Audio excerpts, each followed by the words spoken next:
Combat was my World Series, and I think the majority of us felt obligated that, we're supposed to go there.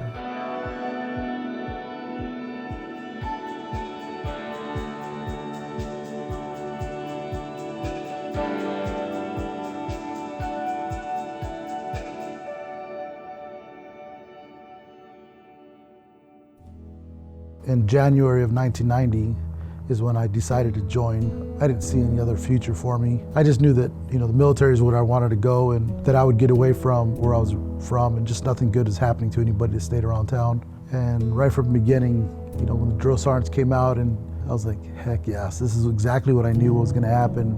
So then they showed me this video of these guys running around, rappelling out of helicopters, and the next thing I know, he's like, all right.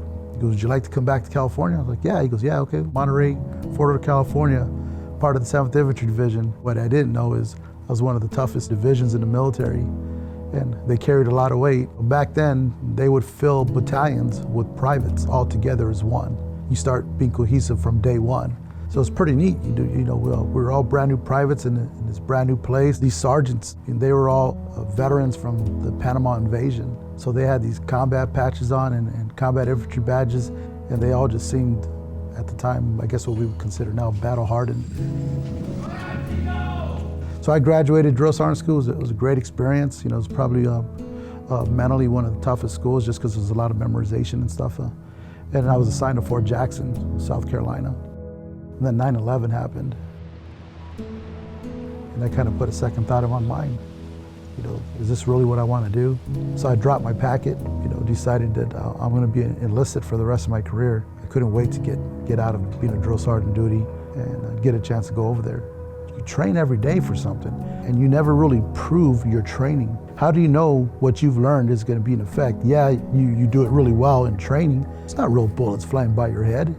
Combat was my World Series, and I think the majority of us felt obligated that, we're supposed to go there. And I just finished 3 years of drill sergeant duty, telling these kids how to walk, how to march, how to talk. Now it's my turn. My second day in Afghanistan, a helicopter got hit by an RPG, and it didn't take us down, but we had to do a hard landing just to check, make sure everything was okay. We got sent back home. After our 9-month deployment, we already knew that we were leaving in a year. And this was my chance to build this team how I wanted to have it built. And they did. They followed that mindset with me, and we constantly training these guys to get them ready for combat, because my worst fear is not bringing somebody back. Next thing we know that, hey, we're going back. By the way, we just got changed locations. We're being assigned to Lawara, Afghanistan. And the reason why we're being assigned there is because our company was known as the better company out of the battalion. In February of 2006, we were sent to the Paktika province of Afghanistan, but it just seemed like, every time we went out there, something was happening to IED. We go out on OP, rocket attacks. They try to overrun us on the OP. This was what my platoon was facing, and they were overcoming it. Everything that was thrown at us. Every time they sent us out on a big mission, we accomplished it. They said, hey, we need to go check out these trails on the border of Pakistan and Afghanistan. We were tasked to be the dismount unit. So 2nd Platoon of our battalion were gonna drop us off. That area was always shady to us. Every time we'd go up there and do some talks with that local community, we would never go past that area. But there was something about the border of that town and that Hilltop 2011 that made our chain of command nervous. We prepped that area, and we went down into the valley, not really thinking of much because, we didn't hear any shooting back or anything. And so we're going through the valley, and I was in the second vehicle. Next thing you know, RPGs just start flying at us, right over our truck. And I look at the truck ahead of us, direct hit, 2 of them, bam, bam. You just see smoke billowing out of the truck. And our first reaction is, we got to get to them right away. So we try to put a strap onto the vehicle to pull them. We get stuck too. And I look over to my guys like, we're fighting from here, guys. The guys dismounted, and we're trying to fight the enemy, and sure enough, gunner goes down. The vehicle's behind us, gunner goes down, gunner goes down. None of us are shooting. My thought was, I gotta get another guy in that damn turret right there before we lose anybody else. So we get to the next vehicle, I go up front and I'm shooting the saw again, trying to suppress the enemy from that area, and then we get another guy on it. And Mark 19's up. Now we got a 50 cal and a Mark 19 going. Same thing, next vehicle, we run over there and do the same thing. I popped it up, got some mortar rounds out, We ran him to Sergeant Rodriguez. He's suppressing the enemy. Then at the time I was able to assess everything. It's like, all right, we're doing it now. You know, we're kicking ass. I just went back out to Sergeant Matt and Sergeant Johnson, and then we created a battle plan of what we're gonna do now. We went and did that. We cleared a little bit of the area, and you know, they ran away, and there's blood and drag marks everywhere. We come back and reassess our area, and we call 9-line medevac. I set up an area for us to have our casualties picked up. The fight was over by that point. I look in the vehicles, my platoon's the guys that are leading, you know, this whole fight. So we got lucky. We had 4 casualties. They weren't in my platoon. We were able to help them get them sent out. You know, completed our year. Everybody lived. A few guys got hit, but they were good to go. And we're going home. I did my job, right? Go to Kuwait, everybody's hooting and hollering. One of my privates comes to me. He's crying. I'm like, what are you crying, dude? What's wrong? He's like, is it true? I'm like, what are you talking about? He's like, we're going back. Commander and I called our wives, and sure enough, in Fort Drum, they were both in the same chapel. And they're being briefed that we're gonna be turned back and stay there a little longer. And the first thing I tell them is, hey, listen, you got the rest of today to cry, bitch.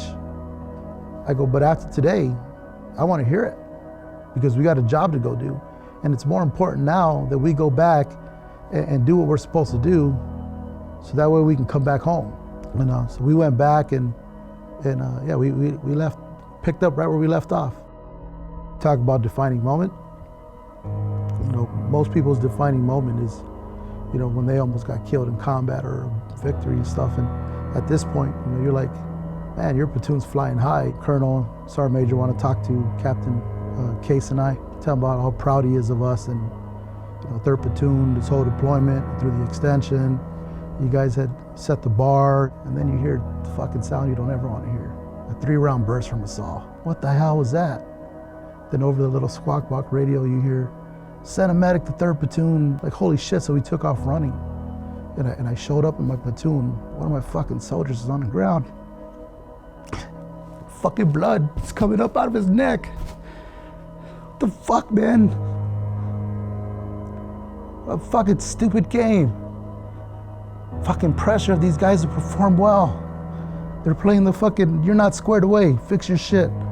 You know, your weapon's on SAM, I know it's not. Well, fucking look. Told you it was unsafe. I'm fucking squared away, right? They took that game fucking farther than that.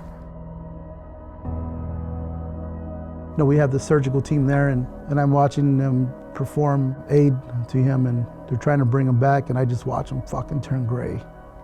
Fucking worst feeling ever. We're going home in 2 weeks after the 2nd deployment. The kid was supposed to be home already.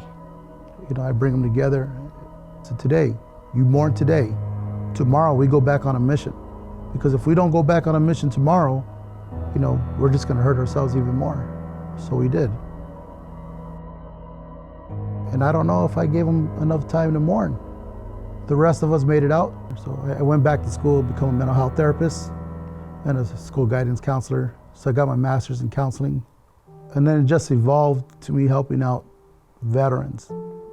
So that's what I do. I just started helping out guys and continue to help out. And after, you know, a few years of doing that, I noticed that I was starting to get weaker myself, you know.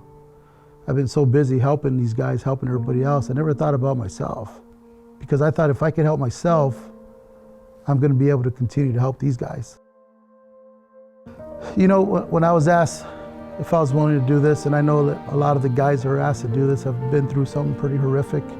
You know, at first I didn't know if I really wanted to do it, because you know, I'm not one who goes out there and talks about, oh, I got a silver star. But like I tell you, with my job now, being able to let people know it's okay, you know, to come forward, that's what I brought into this. This is an opportunity for me to share my story. If I can talk about this and let it out, hopefully it's gonna help somebody else. Let them know that you're even stronger when you share, because you're helping somebody else out. You know, so my story helps some guy that has a similar background to me come out of his shell and get the help he needs.